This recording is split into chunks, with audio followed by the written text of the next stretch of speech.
Par respect pour notre travail, ne regardez pas cette vidéo sur un petit écran de téléphone. Lâchez un pouce blanc, bâtard. Bonne vidéo à tous. Bâtard. Mais enfin, ça va pas! Lumière. Schnell, Bédidome. Et ouvre bien tes grands yeux bleus.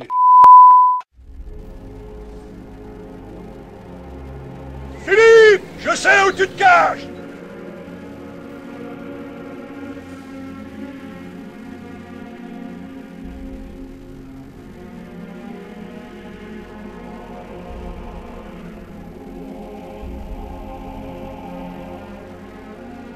Bonsoir YouTube, je suis Frédéric de Matabio, narrateur et gosbo de cette vidéo.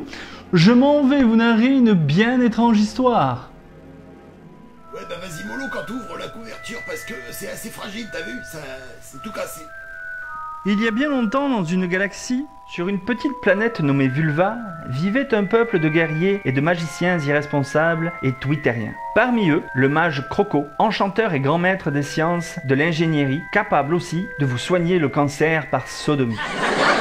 Il créa à ses heures perdues 2 artefacts au style péchu, capables de contenir des pouvoirs incroyables du cul. D'abord, l'œuf de la régénérescence, constitué d'énergie bienfaisante, capable de guérir blessures et maladies. Puis le prisme de la destruction, renfermant une énergie maléfique, apportant mort et désolation. Mis au courant de cette invention, un enculeur de maman, nommé Dark Zombie, décida de mettre la main sur ces artefacts pour devenir le maître de l'univers. Mais son frangin, le White Zombie, s'empara des 2 artefacts avant lui. Il se retira de Vulva et traversa la galaxie pour tenter de trouver un endroit sûr où il pourrait les mettre à l'abri. Par un malheureux concours de circonstances, le White Zombie fut obligé de cacher les 2 artefacts sur une petite planète insignifiante dirigée par des enculés, appelée la Terre. Il confia les 2 objets magiques à un homme de confiance appelé Philippe. Philippe! Je sais où tu te caches! Qui n'était autre que le grand-père du héros de ce film de merde, Bob Zombie. Afin de dissimuler la magie des 2 objets, le White Zombie enferma l'œuf et le prisme dans 2 autres artefacts capables de contenir leur magie, portant l'étrange nom de défraculateurs. Puis, avec la complicité de Philippe Zombie, ils cachèrent les défraculateurs là où personne ne les retrouverait. Le White Zombie quitta la Terre et ne revint plus. Nul ne sait ce qu'il devint. Mais un jour, au fin fond de leur cachette oubliée, les défraculateurs comprirent que leur heure était venue. Car il se passa une chose à laquelle personne ne s'attendait. Ils tombèrent entre les mains de la créature la plus improbable qui soit, Bob Zombie. Curieux et scientifique, Bob se mit en tête de les étudier. Mais par maladresse, Bob fit une mauvaise manipulation et l'un des 2 défraculateurs explosa, envoyant une onde à travers l'espace qui fut détectée par le Dark Zombie. L'infâme créature se mit en chemin pour venir sur Terre et après bien des rebondissements, le Dark Zombie retrouva Bob Zombie et le défraculateur renfermant le pouvoir du prisme. L'heure de la bataille finale a sonné. Philippe! Je sais où tu te caches! Viens ici que je te bute, enculé!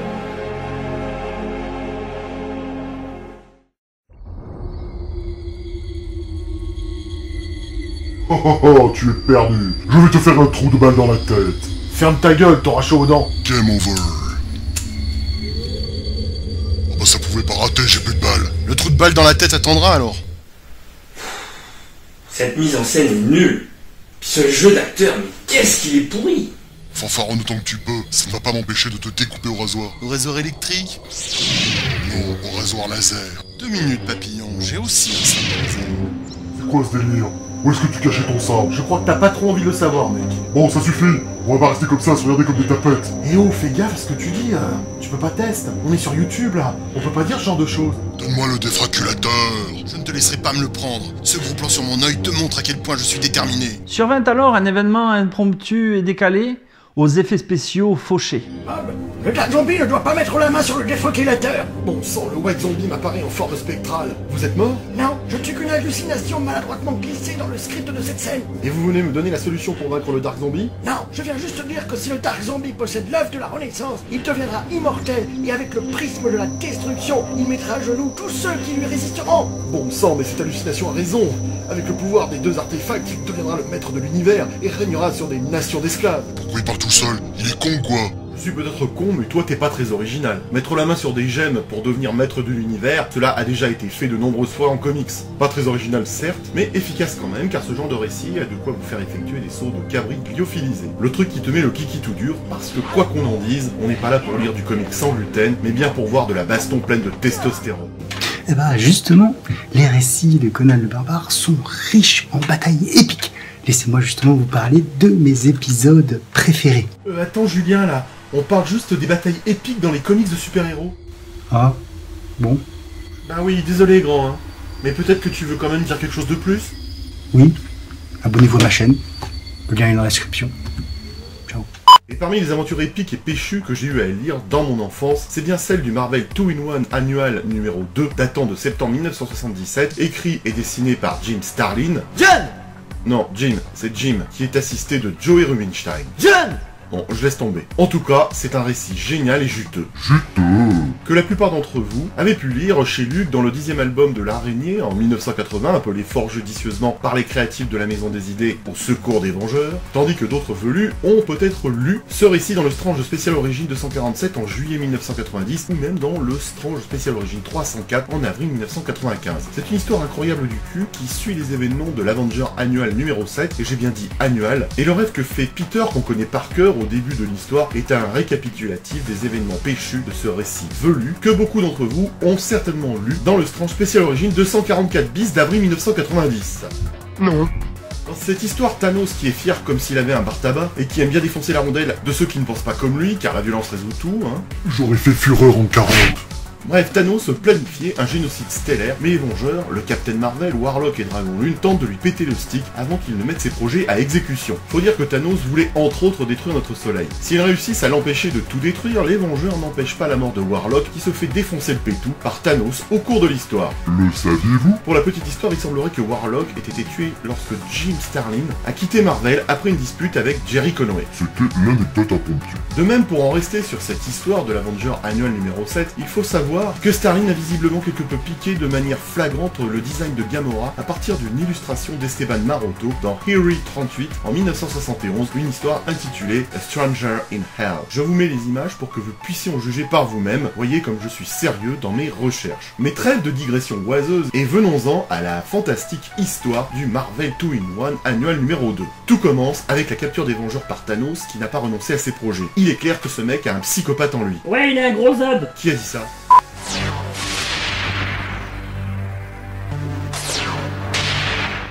Veuillez cesser immédiatement. Il se passe quoi là? Et vous êtes qui d'abord? Le marteau de la justice de YouTube. Quoi? Je vous tiens, monsieur Zombie. Vous venez de faire une blague salace. On va voir autre chose maintenant. Sachez que sur YouTube, c'est interdit. Là, je trouve ça un petit peu cavalier, hein, franchement. Trop, c'est trop, monsieur Zombie. Bon, quand vous aurez fini de pourrir mon émission, vous me ferez signe. Voici une injonction, monsieur Zombie. Quoi? Eh oui. Quelle injonction? Là, monsieur Zombie, là. C'est signé.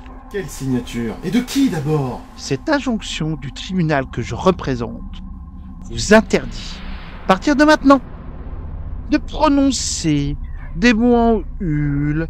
Eh ben, c'est la journée. Que des casse-couilles. Si on peut plus rigoler avec les mots en hul. Ça suffit.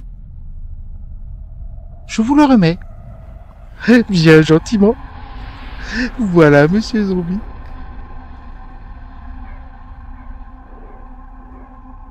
On vous a jamais dit que vous étiez flippant, vous? Faites pas rire, monsieur Zombie.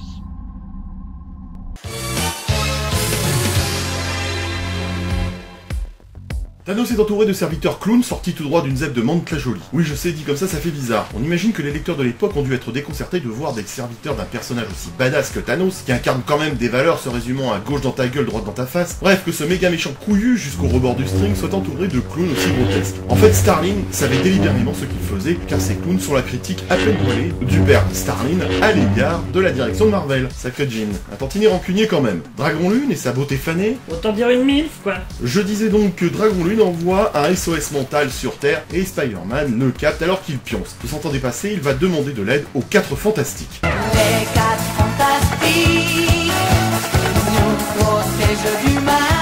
Ta gueule! Une fois au Boxer Building, il ne trouve que la chose. Je sais que vous en battez les steaks, mais Ben est en train de lire du Stephen King, Les Vampires de Salem. C'est mon histoire préférée de Stephen King. Tout le monde s'en fout. Bref, étant livrés eux-mêmes, car les 4 fantastiques ne sont pas là, Reed étant coincé à ce moment-là dans la zone négative, la chose est Speedy se lance dans l'espace pour essayer de porter secours aux Vengeurs. Après quelques sympathiques rebondissements, il libère les Vengeurs et ils parviennent à remettre en cause les plans de Thanos qui, je vous le rappelle, veut atomiser la cuve à jus de toute espèce vivante dans l'univers parce qu'il est amoureux de la mort. Et alors, qu'est-ce que ça peut te foutre, bolos? Mais le gazier est très costaud et la partie semble mal engagée. Lui remettre les amygdales en place n'est pas une chose aisée. Spider-Man, sous la direction de Master Order et Lord Chaos, libère de façon subrogative en tapinant l'âme de Warlock afin qu'il puisse attaquer Thanos une dernière fois, le transformant en une solide statue de granit aussi dure que marbre. Et j'adore cette fin. Alors que l'âme d'Adam trouve la paix dans la gemme de l'âme, Thanos se retrouve piégé dans une forme pétrifiée de sa propre corruption. C'est du grand art romanesque. Cette fin est géniale. Jamais on n'aurait dû faire revenir Thanos à la vie après ça. Mais issus des milieux interlopes dédiés au consumérisme, les auteurs de chez Marvel, avec leurs 2 neurones en crise d'asthme, l'ont pourtant fait. Le titan changé en pierre reviendra à la vie dans un duplicata de son corps organique dans le Silver Surfer numéro 34 en 1990. Et Thanos a ensuite réanimé la coque de pierre qui était son corps d'origine dans le Silver Surfer numéro 49, avant de se la faire détruire en cendres atomiques par le petit gars argenté dans le Silver Surfer numéro 50. Et franchement, je ne sais pas pourquoi ils ont fait ça. Pour Frodon. Non, je ne pense pas, il ne fallait pas ressusciter Thanos en tout cas. Et je pense la même chose pour les âmes d'Adam Warlock, de Gamora et de Pip transférées dans la gemme de l'âme qui renaîtront dans de nouveaux corps dans Infinity Gauntlet numéro 1. Non, il fallait pas faire ça. Personnellement, je trouve que c'est nul à chier, N-U-L-A-C-H-I-E-R.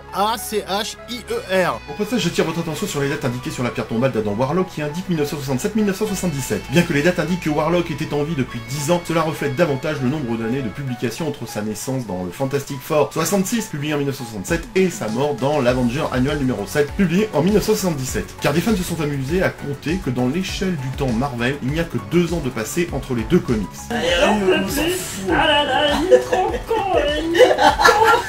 Ah, il est con.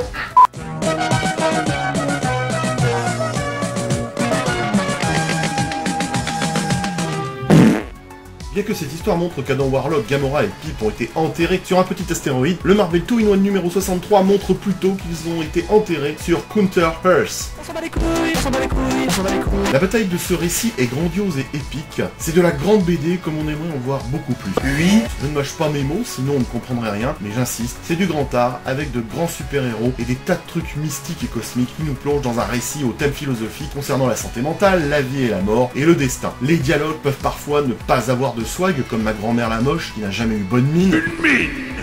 Nonobstant, et j'adore dire ce mot, faut pas déconner, c'est du haut de gamme. À mes yeux, ça n'engage que moi, mais c'est vraiment l'une des meilleures histoires de Marvel. Dans ma grande magnanimité, j'aimerais vous dire qu'elle est fortement influencée par la saga Elric de Melniboné de Michael Moorcock. Ah bon? Vous en doutez? Eh bien laissez-moi vous apporter quelques comparaisons étranges.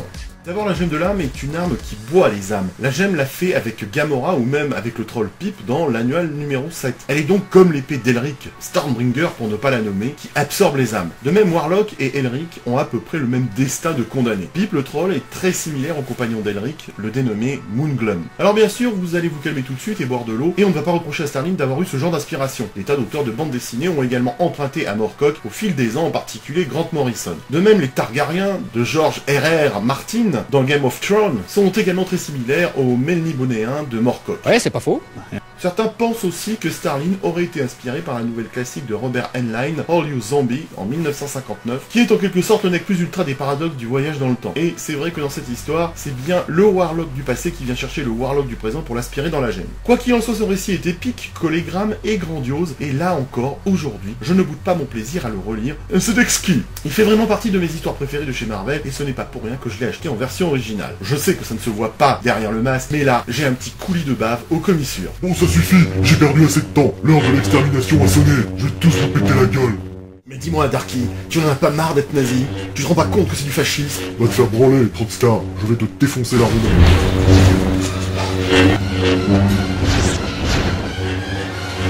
Aïe oh. Ah ouais, oh, mais vas-y, reste tranquille, qu'est-ce qui t'arrive? T'as craqué ou quoi? Tu peux pas tester? Oh oh oh, que je suis méchant. Mais pourquoi es-tu aussi méchant? Parce que... J'entends bien l'argumentation, mais je la trouve un peu légère. Tu ne peux rien contre moi, je vais gagner cette bataille, bien que ce soit hautement improbable, puisque tu es le personnage principal de la saga.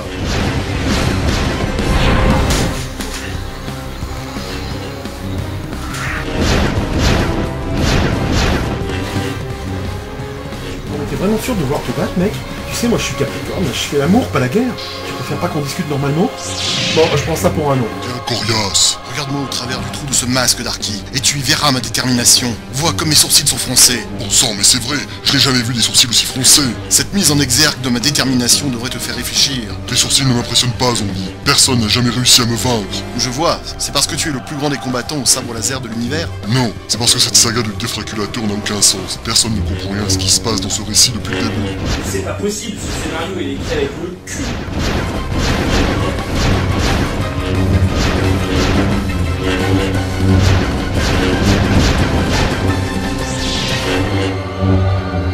T'es un coriace, père lacolique. Le père lacolique te prévient qu'il est un père lacolique fatigué, qui a des renvois de napalm et qui pisse du barbelé.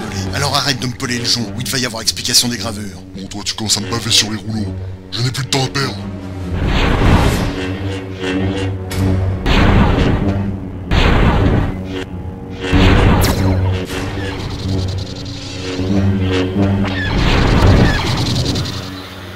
Oh merde, je l'ai vidé en entier. Faut que ça recharge maintenant. Bah alors, peine à jouir, t'arrives plus à cracher la purée? Ta gueule.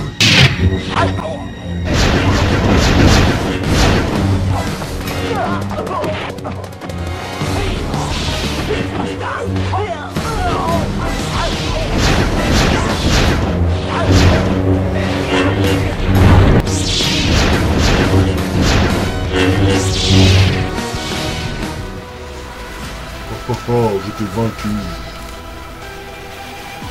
Et maintenant, zombie, je vais en finir avec toi. En mettant la main sur le prisme, le Dark Zombie contrôlera un pouvoir de destruction sans pareil. Tel un féroce soldat mugissant dans les campagnes, il déclenchera les pires fléaux cataclysmiques. Les nations tomberont devant lui et le sang impur abreuvera les sillons de nos agriculteurs subventionnés. Nul ne pourra lui résister, faisant plier les plus farouches en les forçant à se mettre à genoux devant sa toute puissance. Et à la place d'un seigneur des ténèbres, vous aurez une reine non pas ténébreuse, mais aussi belle et terrible que l'aurore, aussi traîtresse que la mer, plus forte que les fondements de la terre. Alors tous m'aimeront et désespéreront. C'est pas un peu pompé sur un truc, ça? Non. C'est dans le silence des agneaux, non? Le hobbit cannibale. Oh là là là là, les références de vieux. Eh, franchement, dans ce film, il n'y a que des références de boomers. C'est nul. Tu vas repartir les deux pieds devant avec la bite dans un Tupperware.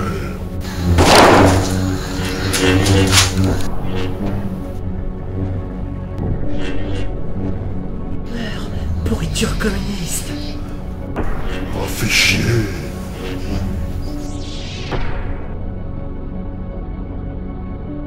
Scarlett? Tu es blessé? Non, tout va bien. Le pouvoir de l'œuf m'a sauvé la vie. Comment ça, le pouvoir de l'œuf? C'est pas cohérent ton truc. Tu as confié l'œuf à la pitchoune? Comment tu peux être protégé par son pouvoir? Tout à l'heure, quand j'ai eu l'œuf entre les mains, mon pouvoir du défraculateur m'a permis d'absorber en quelques secondes le pouvoir de l'œuf. Il est en moi à présent. Je ne peux pas mourir tant que je l'ai en moi, ni être blessé. Incroyable. Quel étrange objet. Les mecs qui l'ont fait étaient peu imaginatifs quand même. Hein. Pourquoi tu dis ça? Donner la forme d'un souffleur d'air, de salle de bain ou défraculateur, quel mauvais goût. C'est pas très swag. On se casse, gros. J'en ai ras-le-bol de cette histoire de merde. Franchement, je mérite mieux comme scénario. Et oh, mouille-le la grosse. Faut toujours que tu regardes des bons programmes. Tu viens? Vas-y, reste tranquille, j'arrive. Et c'est ainsi que l'épopée du Dark Zombie se finit. À trop vouloir courir derrière l'impossible, on finit par être vaincu par ses propres ambitions. Le rideau tombe silencieusement sur l'existence du démon, comme ces frusques gisent, du verbe gésir, sur le sol de son dernier champ de bataille. Les jours passèrent, mais il restait encore une chose à faire, car tous les problèmes n'avaient pas été résolus.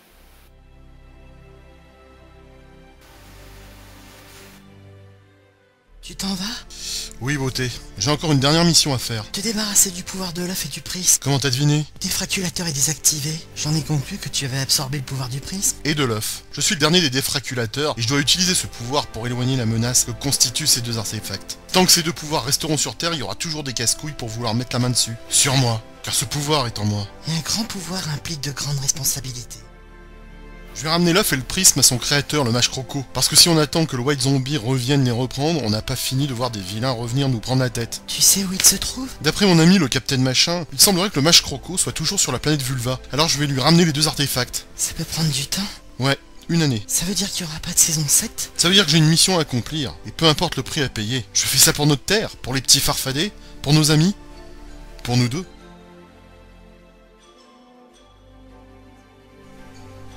Veille sur l'équipe, reconstruisez la Madzing Building, et surtout poursuivez mon œuvre, pour les petits farfadets. Essaye de revenir, mais pas trop tard. Je vais y penser, Scarlett. Je vais y penser tous les jours. Et si cette histoire tordue vous en avez plein le fût, desserrez votre ceinture et ouvrez bien grand votre cul. Oh non, moi j'arrête. C'est trop vulgaire. Abonnez-vous à ma chaîne, lien en description. Ouais, pareil, hein. Y a pas de raison que l'autre boomer il ait aussi sa pub. Vous pouvez aussi vous abonner à la chaîne, hein. Le lien est dans la description. Abonnez-vous à ma chaîne. Non mais c'est bon là les gars, là. Vous avez fini de faire votre pub? Abonnez-vous aussi sur ma chaîne, lien en description. Arrêtez! Mais enfin, ça va pas!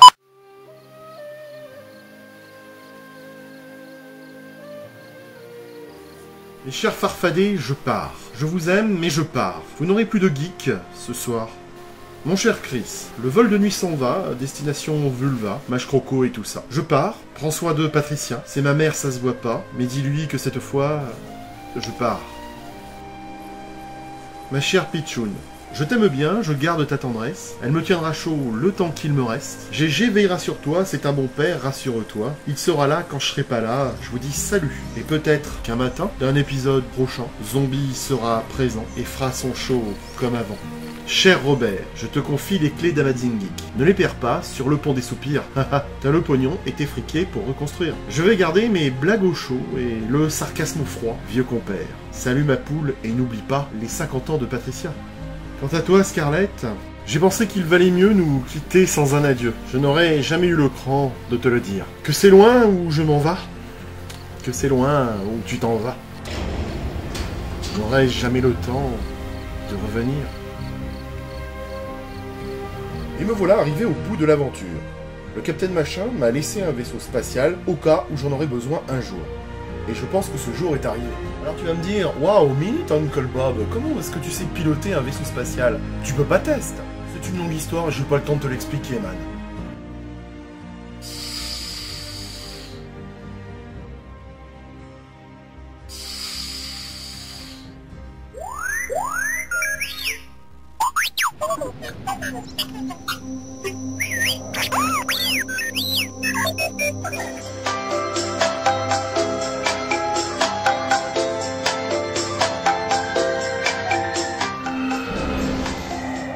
Je suis Sexy Stage du 79. Merci de m'avoir choisi. Je serai votre navigateur de bord jusqu'au bout de votre voyage. Veuillez vous identifier. Capitaine Zombie, matricule 6, 6, 6, 6, 6... Attends, il y a un piège, 16-4, 12, 6, 6 et 6. Vous êtes le ringard qui présente des comiques pas frais sur la chaîne pour boomers aigris? Bon, alors écoute-moi bien, connasse.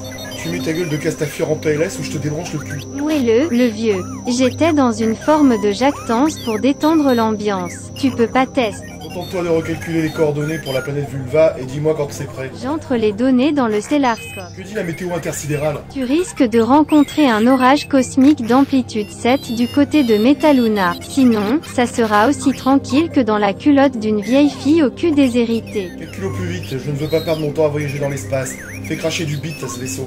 Ce n'est pas raisonnable, gros. En tant que saloperie d'humain, tu ne peux pas te manger de la vitesse lumière en pleine face, sans avoir le cul démonté en plusieurs épisodes sur l'arrière du cockpit. Je ne suis plus un humain normal. J'ai en moi le pouvoir du prisme et de l'œuf qui me rendent indestructible. Que dis-je? Inarrêtable.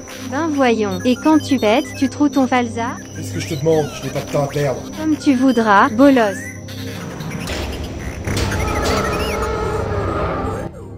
Et la gomme, grosse. Fais cracher la purée et les bites de ce vieux rafio.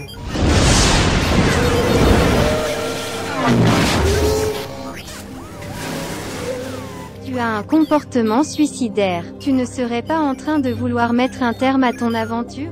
Il est vrai que nous sommes arrivés au bout du chemin. Merci pour ces 5 années passées en votre compagnie. Merci d'avoir joué le jeu, de m'avoir soutenu. Merci pour votre complicité. Merci d'avoir fait vivre la chaîne et cet univers complètement pété du cul. Amazing Geek n'est d'ailleurs aujourd'hui plus ma création, mais le nexus des cultures geeks appartenant à une communauté dont je suis le plus fidèle serviteur. Un serviteur fatigué qui s'étiole et se fane. Vous savez mes chers farfadets que je ne pourrais pas faire indéfiniment le clown chaque semaine. Un moment se voile de brume et l'écriture devient difficile. Ai-je tout raconté? Suis-je au bout? Certains me demandent d'ailleurs si j'en ai pas marre de tout ça, si je n'ai pas envie d'arrêter. Tiens, regardez, même cette connasse du Sexy Stage 79 me pose la question. Et alors, gros, tu décides de faire quoi?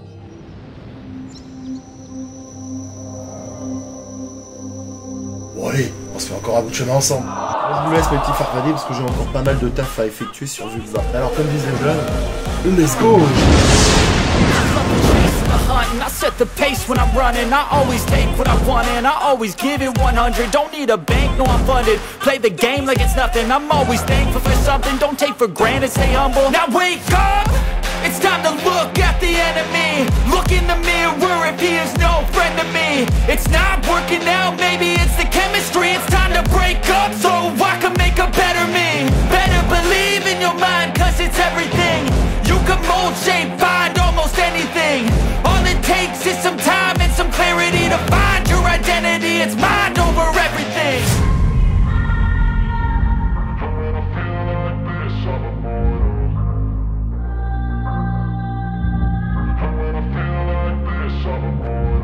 And when I feel like this, I'm immortal.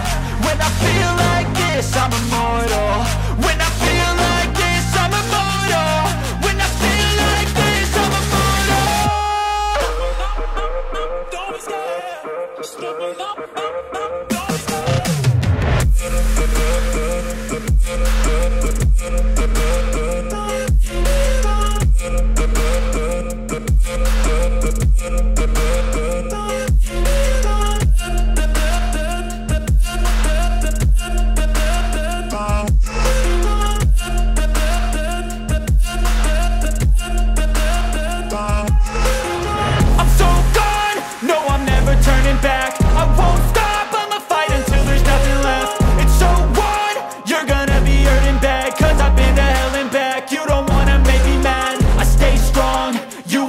Ta gueule!